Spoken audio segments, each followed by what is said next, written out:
Bismillahirrahmanirrahim. Hari ini kita akan melanjutkan di bab ikatan kimia. Pada pertemuan sebelumnya, khusus ikatan kimia kan sudah mempelajari dua hal ya. Yang pertama adalah mengenai cara atom mencapai kestabilan. Terus yang kedua, bagaimana cara menulis simbol Lewis. Nah, hari ini kita masuk jenis ikatan kimia yang pertama, insya Allah. Dan ada berapa ikatan kimia kemarin? Ada 3, apa aja? Ada ikatan ionik, ada ikatan kovalen, ada ikatan logam, ditambah satu lagi ikatan cinta. Gak pernah nonton aku. Ada suka nonton sinetron, aku gak suka belas sama sinetron soalnya. Oke ya, sebelum kita masuk apa itu ikatan ionik, bagaimana pembentukannya, bagaimana cara memberi nama dan sebagainya, kita review dulu materi terakhir, yaitu bagaimana cara atau mencari kestabilan. Ada berapa cara kemarin ya? 3. Yang pertama, pinter. Contohnya ini ya, membentuk apa itu? Membentuk suatu kation, pinter sekali. Yang kedua, menangkap elektron, membentuk apa? Yang ketiga, siapa saja yang cenderung melepas elektron? Golongan 1, golongan 2, golongan 3. Yang menangkap? Golongan 5, 6, 7 gitu ya. Terus yang mendengar bersama? Non-logam, 89. Karena golongan 89. Unsur-unsur yang bersifat non-logam. Terus, kita juga sudah belajar tentang simbol Lewis. Dinyatakan sebagai apa kemarin? Titik atau cross. Oke. Yang dituliskan apa ini? Elektron valensinya. Kita ngambil ini. Ada berapa valensinya kemarin? 1. Berarti Na itu punya 1 titik atau 1 silang. Gampang ya? Yang kedua, Mg. Berapa valensinya? 2. Lah gini kan? F berapa valensinya? 7. Gambarnya begitu. Terus ini oksigen berapa valensinya? 6. Berarti gambarnya begini. Gampang kan ya?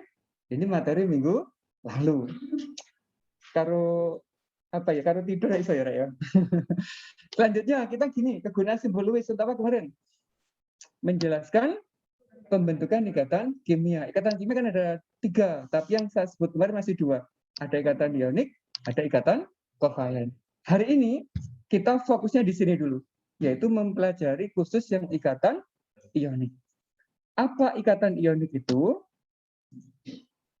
Apa penjelasannya kira-kira? Kalau sudah yang semua dapatkan kemarin. Gambarnya kan begini ya. Ikatan ionik itu apa definisinya? Kalau didefinisikan, kalau enggak, ya nggak usah, nggak apa-apa. Ikatan ionik itu adalah ikatan yang terbentuk akibat adanya interaksi ini, kation dan anion. Apabila ada kation dan anion berinteraksi satu sama lain, maka terbentuklah ikatan ionik. Begitu. Gampang kan definisinya ya? Gampang. Lah contohnya ini, ada Na punya 1 valensi. Kalau 1 kecenderungannya gimana kemarin? Melepas elektron kan begitu. Membentuk apa kalau dilepas? Bentuk ion positif. Cl punya berapa valensi ini? 7. Agar stabil apa yang dilakukan kemarin? Menangkap 1, membentuk Cl negatif 1. Awalnya punya 7, sekarang menjadi 8. Dan berubah. Na plus dan Cl min. Kation, anion berinteraksi, terbentuklah ikatan ionik. Kalau pakai animasi itu gini. Na punya 1 valensi, satunya dilepas, diterima oleh Cl. Itu animasinya. Berubah jadi ion positif, berubah jadi ion negatif. Ini disebut apa kemarin? Na1 terjadi ada 7 titik ini. Simbol Lewis untuk suatu atom. Karena dia masih belum berikatan gitu ya. Jadi adalah simbol Lewis untuk suatu atom. Kalau yang ini, simbol Lewis suatu senyawa. Kalau yang ini disebut sebagai apa? Rumus kimia. Jadi 3 hal ini harus anak-anak kuasai dengan baik. Karena sampai ikatan kovalen berakhir pun ada seluruh Lewis ini itu dipakai semua sampai rumus kimia. Paham ya ikatan ionik ya? Ya mek gitu Tarek. Tapi ada syaratnya ya yang kadang-kadang Bapak Ibu guru itu lupa menyampaikan bahwa ikatan ionik itu terbentuk dalam keadaan fase gas. Kalau dari unsur-unsur gini, ada unsur bisa membentuk senyawa ion. melalui ikatan ionik itu harus berwujud gas. Kalau nggak gas nggak terbentuk. Nah, nanti kalau dalam kondisi larutan itu bukan pembentukan tapi hanya kombinasi-kombinasinya saja. Begitu ya? Oke, siap. Sekarang kita kenalkan ini. Contoh yang seawal ini, di contoh pertama, ini adalah ada atom yang melepas satu elektron dan ada satu atom yang menerima satu elektron. Jadi langsung bisa dilepas satu-satu gitu. Ini melepas satu, ini menerima satu. Gampang pembentukannya. Nah sekarang kalau berbeda begini gimana? Ada yang melepas lebih dari satu, ada yang menerima lebih dari satu. Kira-kira gimana pembentukannya? Contoh pertama ini ya. Kalsium itu golongan 2. Berarti valensinya ada berapa? 2. Untuk stabil, berapa valensi harus dilepaskan? 2 juga kan? Nah, kalau dia berkaitan dengan Cl, Cl itu tadi kan valensinya 7. Untuk stabil, menangkap berapa? 1. Ca-nya melepas 2. Tapi Cl-nya hanya mampu menangkap 1. Apa akibatnya? Berarti untuk stabil, Ca ini harus memberikan 2 elektronnya kepada 2 atom Cl. Ini diterima elektron yang pertama, ini elektron yang kedua. Nulisnya begitu. Terus kalau berubah, karena melepas 2, Ca-nya menjadi bermuatan positif 2, Cl-nya tetap negatif 1. Ada berapa Cl-nya? Ada 2. Nulisnya boleh begini. Ca2 plus ditambah 2 Cl min membentuk CaCl2. Ini adalah rumus kimianya. Begitu. Hampir sama kan ya pembentukannya? Cuma apa? Berbeda jumlah elektron valensinya. Simple kata nih gitu. Ini dulu ada yang ditanyakan enggak? Enggak ya? Yang di rumah ada yang ditanyakan enggak ada? Oh terlalu gampang, baik. Sekarang contoh lagi ini. Ini melepas 2. Sekarang yang menerima yang lebih dari 1. Ya apa? Misalkan ada Na. Na itu mampunya hanya melepas 1. Tapi oksigen itu mampunya menangkap 2. Bagaimana bisa terbentuk ikatan? Berarti setiap satu atom oksigen memerlukan 2 atom Na. Na melepas 1, ini melepas 1, ini menangkap 2. Nah perubahannya, Na-nya ada 2, berarti menjadi 2 Na+, oksigennya menangkap 2 menjadi 2-. Kalau berikatan, 2 Na+ ditambah O2- menjadi Na2O. Ini juga dikenal sebagai rumus kimia. Nah, hari ini itu harus bisa menuliskan rumus kimianya, anak-anak. Terus bagaimana sih menuliskan rumus kimia itu? Ada strateginya. Misalkan ada ini ya, ada ion X bermuatan A positif. A ini berapa terserah, boleh 1, boleh 2, boleh 3 gitu ya. Kalau dia berikatan dengan unsur Y, ion Y yang bermuatan negatif, kalau membentuk senyawa itu jadinya begini. X, ini kan ya, yang ditulis di bawah itu adalah berapa banyaknya muatan atom Y. Jadi tuker-tukeran apa? Tuker-tukeran muatan. Yang X ngambil miliknya B, yang Y ngambil miliknya A. Begitu. Kemudian nulisnya ini harus dikecil anak-anak di bawah. Apa namanya? Subscript ya. Nulisnya ini harus subscript.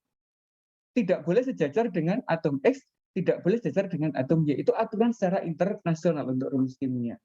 Kayak ini. Ca ngambil ini kan 1 kan ya? Maka Ca 1.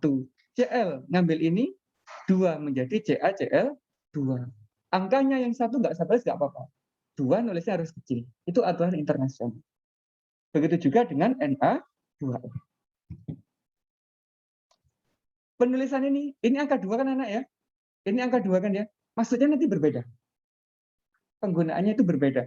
Kalau 2 di depan itu bertindak sebagai koefisien menyatakan banyaknya zat ini. Kalau ini di dalam satu senyawa berarti dalam satu senyawa Na2O terdapat 2 atom Na. Itu dibahas di kelas 1 semester 2 lebih detailnya. Sekarang cuma pengenalannya. Oke? Kita ngambil contoh. Misalkan ini. Bagaimana rumus kimianya nanti yang terbentuk? Li ngambil ini. Jadi Li1. Br ngambil ini. Juga 1. Berarti senyawanya tulis sebagai LiBr. Litium bromida. Kalau ini Mg-nya ngambil 2, O-nya juga ngambil 2. Perbandingannya sama kan ya, 2 banding 2 itu boleh disederhanakan jadi berapa? 1:1. Berarti nulisnya boleh menjadi MgO, magnesium oksida. Yang ketiga, kalau ini jadinya ya apa nanti? Ca? Pinter kayak ini kan ya. Contoh di sebelah ini. Sengaja tak buat begini. Yang bawah ini, ya apa rumus kimianya ya? K2. Bisa menuliskan rumus kimia suatu senyawa? Gampang ya? Oke. Ini cara menuliskan rumus kimia senyawa ionik, termasuk bagaimana proses pembentukannya. Wes, lancar berarti yang bagian ini. Perlu tulis? Nggak usah, nanti slide-nya tak share aja. Ya.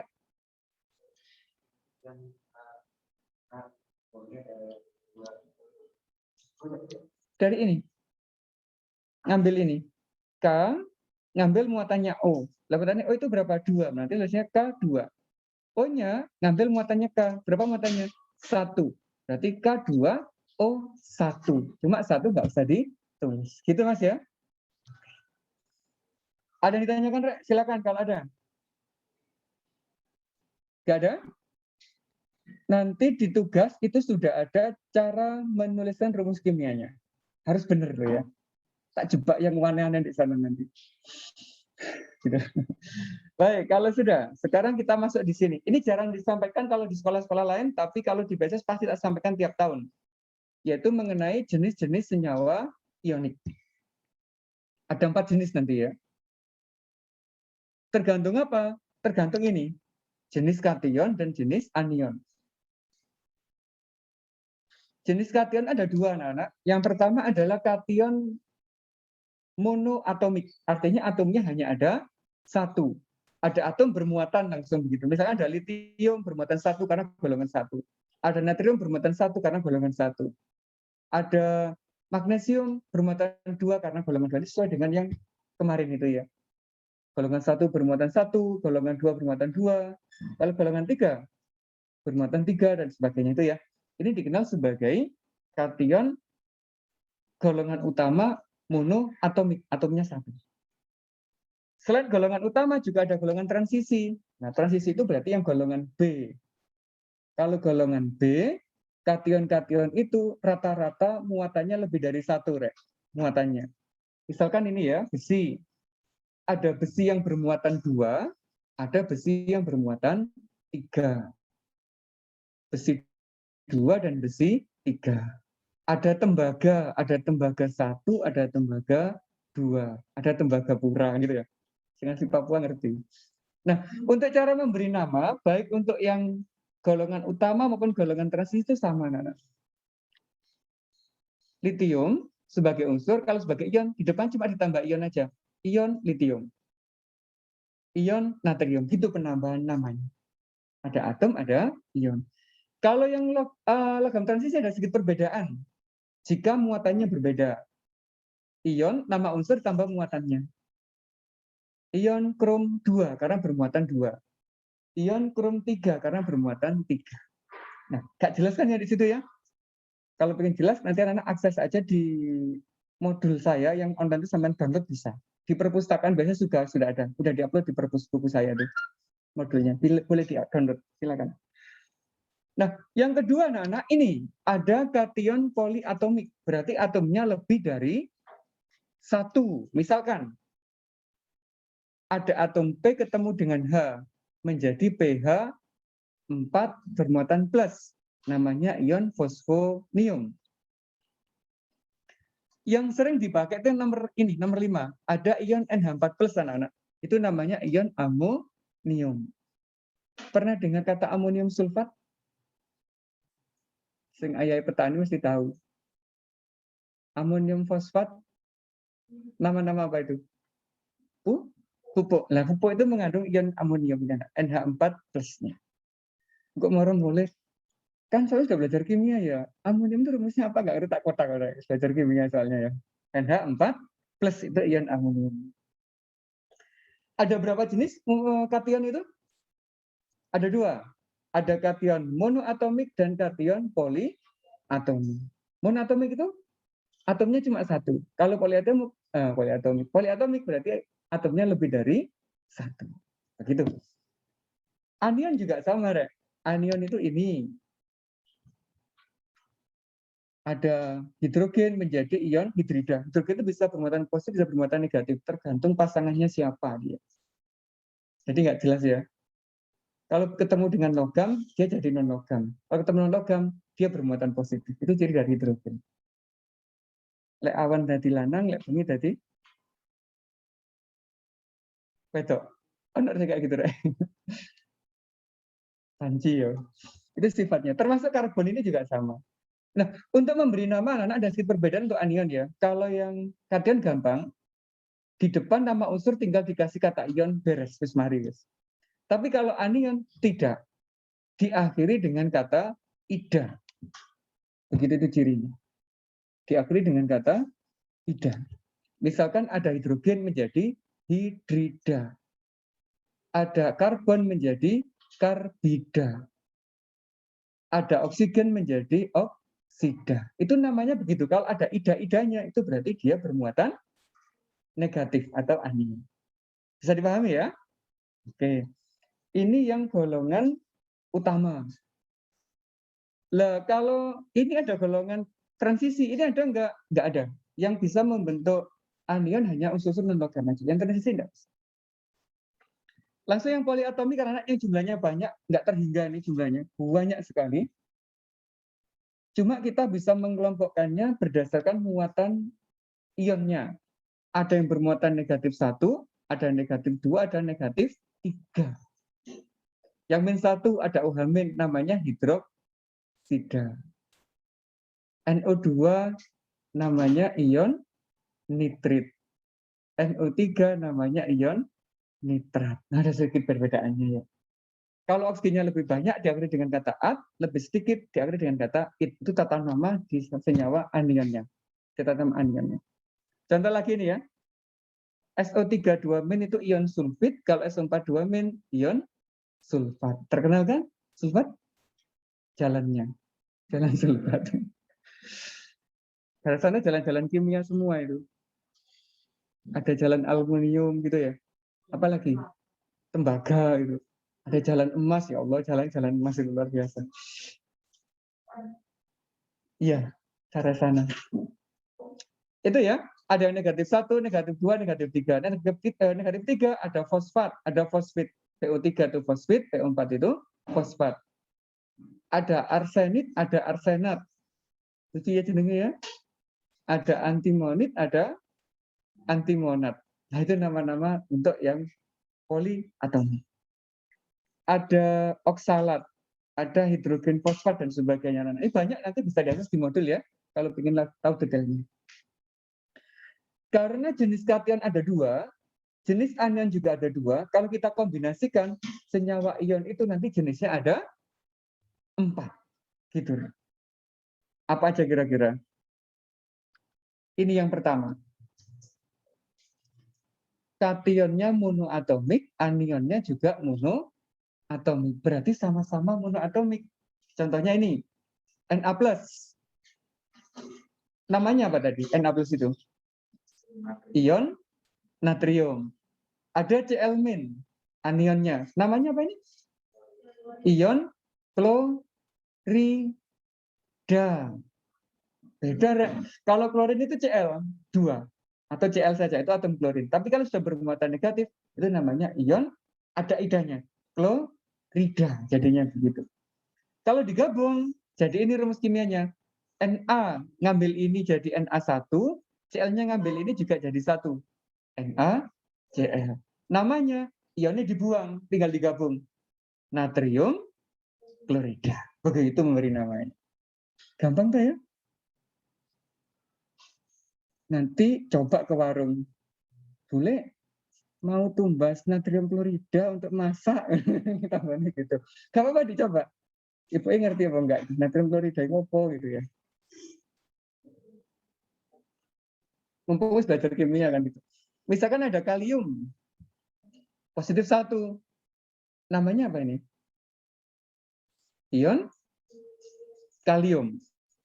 Hati-hati, ada kalium, ada kalsium ketuker. Kalsium itu simbolnya Ca, pinter.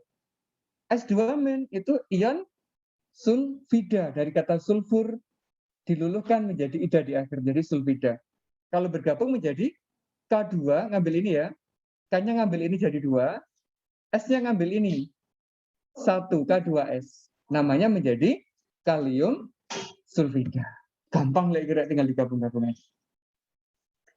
Termasuk yang kation golongan transisi tadi sama. Ada tembaga 1, ada tembaga 2. Kalau tembaga 1 jadinya ini CuCl. Namanya tembaga 1 klorida. Kalau muatannya 2 jadi apa? Ya tembaga 2 klorida. Ngikuti kita aja, tinggal digabung kation dan anion. Ada yang tanyakan untuk yang senyawa yang pertama dulu? Ah, ya Mas.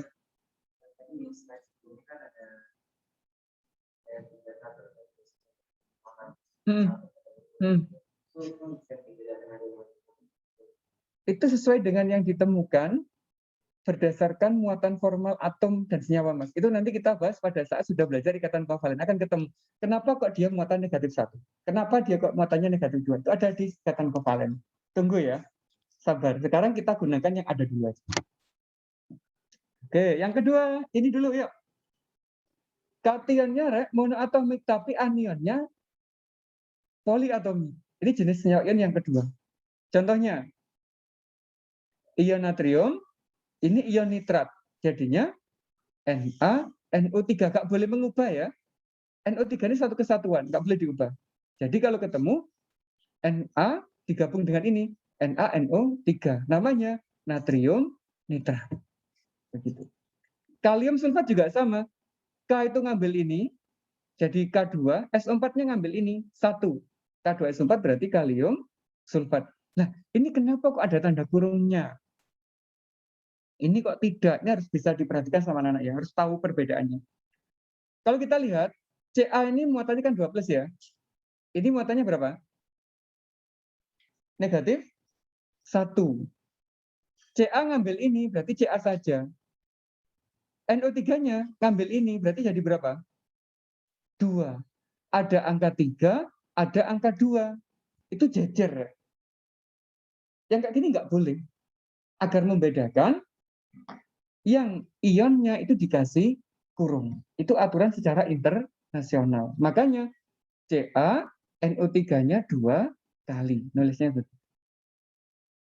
Ini juga sama. Mg3, PO4 2 kali. Ini sama. Sn, SO4 juga 2 kali. Namanya tinggal digabung sama ya. Natrium nitrat dan sebagainya. Soalnya gampang kalau ini.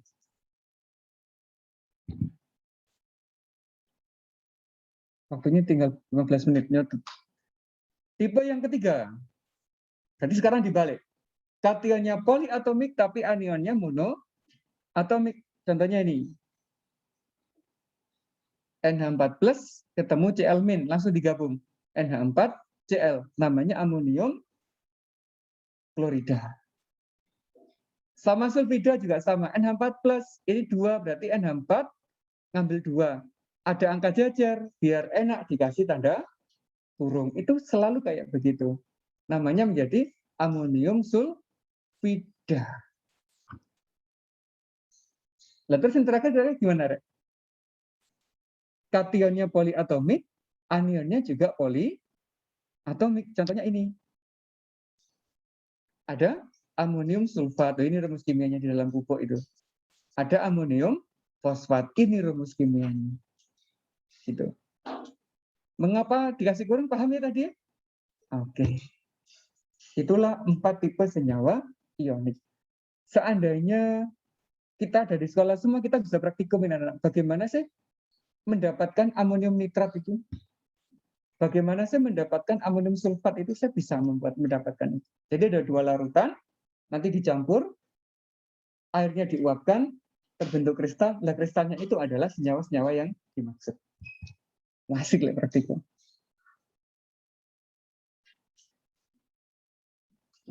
Ada yang ditanyakan? Sehingga rumah, Rek, silakan kalau mau bertanya. Iya, silakan Mas. Kan tadi kalau yang jadinya lebih sedikit atau lebih banyak. Itu nanti pas kita belajar ikatan kovalennya, Mas, dapatnya. Misalkan kalau ada C, mengapa kok hanya CO3 nggak ada CO4? Kita di ikatan kovalennya nanti. Berhubungan dengan kemampuan atom membentuk ikatan kovalen. Kalau S, kenapa ada sulfit, ada sulfat? Itu juga ada di sana. Itu ya. Sabar, Mas Surya. Paling yo awal semester 2. Semoga. Ada lagi? Sing di rumah? Sing di rumah kan jawaban belajar. Turu ya. Terakhir, ini sifat-sifat senyawa ion. Sifatnya ada 4 ya. Nah, tak tunjukkan semua dulu aja ya. Ini sifat umumnya. Pernah nyoba melelehkan garam dapur? Enggak pernah. Melelehkan gula pernah enggak? Pernah. Lah kenapa enggak pernah nyoba melelehkan garam dapur? Yang pernah sulit. Ya apa kan gitu ya. Lek gula digawe apa? Dibuat karamel kan gitu ya. Lah sebenarnya gula dan garam itu sama-sama bisa dilelehkan, anak-anak. Tapi prosesnya itu lebih lama yang garam. Mengapa? Karena garam itu berikatan kovalen, ikatan ionik senyawanya. Tapi kalau gula ikatannya kovalen. Kalau dipanaskan, itu ternyata butuh suhu yang lebih tinggi untuk garam. Karena ikatan ion itu sangat kuat dibandingkan dengan ikatan kovalen. Itu alasannya. Titik didih senyawa ion itu tinggi karena ikatannya sangat kuat. Kalau kita lihat Na sama kan ya, FCl BRI kan satu golongan, ada F, ada Cl, ada Br, ada I. Bagaimana titik didihnya atau titik lelehnya? Cenderung turun kan data ini ya. Bisa jelaskan nggak kenapa kok bisa turun? Ini dihubungkan dengan kemarin anak, kalau titik leleh, titik didih hubungkan dengan jari-jari. Na kan sama jari-jarinya ya. FCl BRI bagaimana jari-jarinya dari atas ke bawah? Makin jari-jari dalam satu golongan makin besar. Kalau jari-jarinya semakin besar, berarti gaya tarik antara atomnya kan menjadi lebih apa? Lemah. Maka titik didihnya juga semakin turun. Begitu penjelasannya. Kalau sudah olimpiade, ini harus bisa membaca data kayak begini. Apa sih maksudnya? Tapi reguler enggak. Cuma diketahui titik didihnya tinggi. Lah itu berapa tinggi? Ya nggak tahu. Kita harus cari pembanding-pembandingnya. Ya.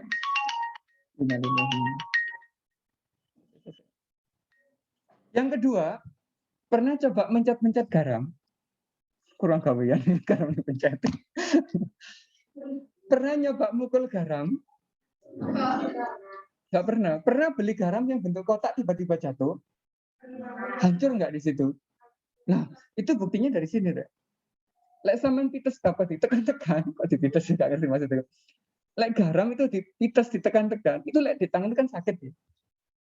Tapi lek jatuh, dia hancur. Itu sifat yang kedua ini, bahwa senyawa ion itu sifatnya adalah keras tapi sebenarnya rapuh. Kayak siapa? Kayak iyo tapi gampang nangis kan gitu ya. Ya nasa ya? Oh enggak. Itu ada karakter anak itu begitu. Lah di depan temennya ketok dia kuat-kuat gitu ya. Tapi lah di rumah dewe dari nangisan itu ada. Di sini ada kok Mbak Nasa gitu ada.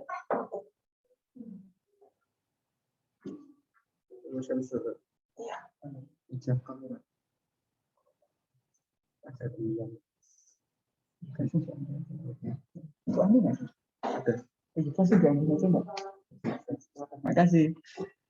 Sampai mana tadi? Kelas tapi apa ya? Kayak karakternya Nasya itu begitu. Di depan teman-teman dia kayak kuat-kuat, tapi les sendirian dia nangisan. Lesing cowok juga ada loh di sini kayak gitu. Dari wajahnya ikut ketahuan. Mengapa kok begitu, Ra? Karena begini. Ikatan ion itu kan ada dua, ion positif dan ion negatif. Susunannya itu rapat berselang-seling begitu. Negatif, positif, negatif, positif, negatif, positif, terus begitu. Kalau kena tekan atau jatuh, itu sebagian permukaannya itu geser. Nah kalau geser, memungkinkan kayak begini loh. Yang positif ketemu positif, terjadi apa ini? Tolak, menolak. Makanya dia gampang pecah. Gampang ambiar, itu senyawa ion. Jadi langsung hatinya gampang ambiar, berarti dia punya sifat apa? Senyawa ionik. Begitu. Bahaya itu ya. Yang ketiga, ini. Kalau larut di dalam air, ionnya langsung pecah semuanya. Negatifnya lepas, positifnya juga lepas. Jadi kalau sampai membuat oralit, pernah buat, isinya apa aja itu? Gula sama garam kan ya. Lah garamnya itu langsung terion, menjadi ion positif dan ion negatif. Kalau gulanya gimana? Gulanya enggak. Yang bisa mengion hanya senyawa ionnya saja. Mengapa kok ada minuman isotonik? Mengapa kok kita harus minum minuman isotonik? Alasannya tahu ya. Habis olahraga, capek, berkeringat, kalau gak enak kan juga gitu ya. Kita disarankan minum yang mengandung ion. Kenapa? Karena sebagian ion di dalam tubuh kita itu ikut keluar dengan keringat. Lah untuk menggantikannya itu kita suplai dari luar. Salah satunya dari minuman yang isotonik itu. Ada ion bebas. Jadi ion yang keluar dari keringat digantikan dari minuman. Apa sih dampak elek kurang ion? Lemes itu satu. Yang kedua, pusing. Yang ketiga, pingsan. Gak sadar, gak nyambung gitu ya. Karena apa? Otak kita, sel-sel tubuh kita itu agar bisa nyambung satu dengan yang lainnya itu membutuhkan yang namanya ion itu. Nah, detailnya kita bahas di semester 2 ya tentang ion ini ya. Nah, terus kalau ada senyawa ion itu anak ternyata bisa menghantarkan arus listrik gitu. Bagus lagi konduktornya. Ini dua bagian ini dipelajari di semester 2 ya. Waktu membahas larutan elektrolit dan non-elektrolit. Menghantarkan listrik atau tidak. Lek garam dapur utuh ya, bisa nggak menghantarkan listrik kira-kira? Misalnya saya punya garam, ditaruh di piring, iseng-iseng kayak kabel gitu ya. Kabelnya di ujung, tangannya di ujung. Setrum nggak kayak gitu? Enggak. Ternyata enggak. Kalau dia dalam kondisi normal kayak begini, ini nggak ada ion bebasnya. Karena dia semua saling berikatan. Ini nggak menghantarkan listrik kayak susunan kayak begini. Tapi kalau sudah kena air sedikit aja, atau dia sudah meleleh, membentuk lelehan atau larutan, dia langsung menjadi konduktor yang sangat kuat. Pengen coba? Nanti gitu. Garam sampai biarkan dulu ya. Gak kena air, gak kena apa, taruh piring, kasih kabel. Ujungnya sampai sentuh. Pasti nggak ada strumnya sama sekali yang ngalir. Tiba-tiba sampai kasih air. Sampai larut semua. Pegangan lagi gitu ya. Boleh nanti dicoba. Apa yang terjadi? Boleh. Gak apa-apa. Itu membuktikan apa? Membuktikan sifat-sifat senyawa ion. Ada yang ditanyakan sampai bagian ini? Nggak ada, selesai loh materinya. Dikatanya ini cuma gini aja. Nah, ya apa soal yang sering keluar di ujian? Ini soal yang pertama. Yuk. Ada unsur X nomornya 12, ada unsur Y nomornya 35. Rumus kimia dan jenis kata yang terbentuk apa? Begini soalnya itu. Ini soal ujian nasional kayak gini. Sampai nggak ada ujian nasional kan ya? Tapi kan nanti ada ANBK, asesmen nasional. Siapa tahu keluar. Lah terus kelulusan kan ada ujian sekolah. Siapa tahu keluar yang begini juga. Tetap diperlukan. Ya apa cara jawabnya? Sederhana. Dikonfigurasi dulu. Berapa valensinya ini? 2. Berapa valensinya ini? 5 apa 7? Apa 15? Apa 17? 7. 2 ditambah 5. Kalau valensinya 2 kecenderungannya apa? Bentuk ion plus 2. Kalau ini bentuk ion apa? Negatif 1. Nah jawabannya itu gini, Rek. Kalau ada satu ion positif, satu ion negatif, ikatannya pasti ikatan ionik. Nah, rumus kimianya. X 1, Y-nya 2. X-Y 2, ikatannya ya.